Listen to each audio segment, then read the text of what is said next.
A winemaker in our state is releasing its very own Prosecco Rosé. I love it. It's a marriage of two things I like.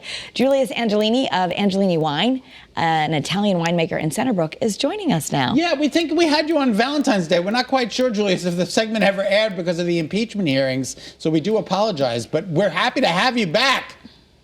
Well, yeah, it's always great to be on.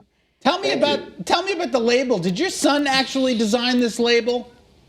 Yeah, a couple of years ago, we were looking to update our label of our line of Angelini products. So there was a drawing that my son had made a couple of years ago, and I loved it. So we took it on and we put it on all the wines. So we have different colors, but this is the basic label that he made. I love it. Well, and called it abstract. A lot of people love Prosecco and a lot of people love Rosé, and you decided to marry them. Well, finally, Prosecco has become probably the most popular wine in the world. Everybody drinks, everybody loves it. It's light, only 11% alcohol, bubbly, it's fun. You can mix it with Aperol. There's a lot of things you can do on it. So we've been clamoring to be able to get a Prosecco Rosé. And finally, the powers to be, January 1st, allowed a Prosecco Rosé. So this is Prosecco Grape, which is Glera, actually. It's called Glera, and it's 15% Pinot Noir that gives it the color and also some of the flavors, the cherries and the currants and the raspberry kind of flavors.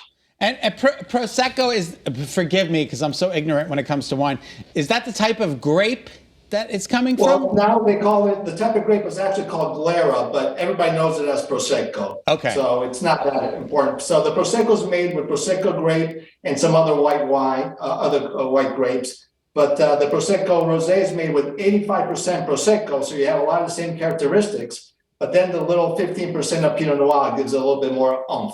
I think of Prosecco as someone who likes to have a sparkling wine but still have it be dry. It's sort of like the Italians' answer to champagne. Yeah, exactly. Except it's much lighter, so it's not as complicated. So you can have it throughout the day. It's only 11%. It's a great mixer too, so you can mix it with the Aperol Spritz is made with Prosecco. So it's a great wine to just have throughout the day. Can I go to my boss and say that you've encouraged me to drink throughout the day? Of course, it's good for you, obviously, right? All these studies, a little bit of wine, especially during these pandemic times, it's probably a good thing. Just a little bit. Okay. So tell us, because you are local, can people find your beautiful bottles in their local wineries or their local package stores? Yeah, it's all of our products are available at every liquor store in Connecticut. Obviously, now that we're just rolling it out, this just came in last week. So you'll be able to find it everywhere. And if they don't have it, you can just ask for it. And this is, go ahead, sorry. Julie, I'm sorry. Is the Prosecco grape predominantly grown in Italy or is it grown in other parts of the world? Yeah, it's only grown north of Venice. Oh, so it's only the northeast part of Italy. So north of Venice, that's where it's really made famous. And that's where the only place it grows. We just learned something. Is the only place it grows is up north of Venice. I did not know that. Yeah, very interesting. We're looking at some of the video of the vineyards here. Absolutely spectacular. How often do you go back and forth, Julius? Well, before this pandemic, I used to go a couple times a year. Business and pleasure. Obviously, it's always great to mix the two. Great food, great wine, great background. So it's always nice. So hopefully, as soon as this pandemic is over and we're all vaccinated, we can go back. Well, and it's so great because you're going to places like Italy, but you also bring people, for a lot of us who don't know a lot about wine, you have these relationships where you're kind of bringing them back to Connecticut from Spain, from Italy, from other places, California. You sort of do the research all for us.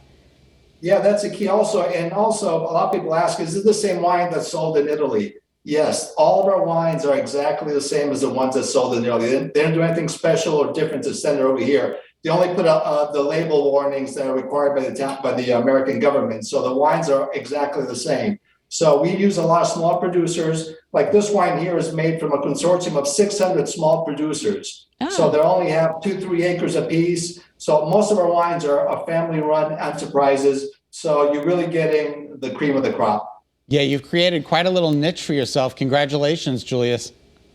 Thank you. Thank you. Hope you enjoy the wine. Yes, we have it. We're going to open it up as soon as the show is over. Excellent. And if you would like to learn more at home, you can visit angeliniwine.com or visit in person at 22 Industrial Park Road, right in Centerbrook. He's such a nice man, too. Yeah, such a great product. absolutely. Thank you, Julius.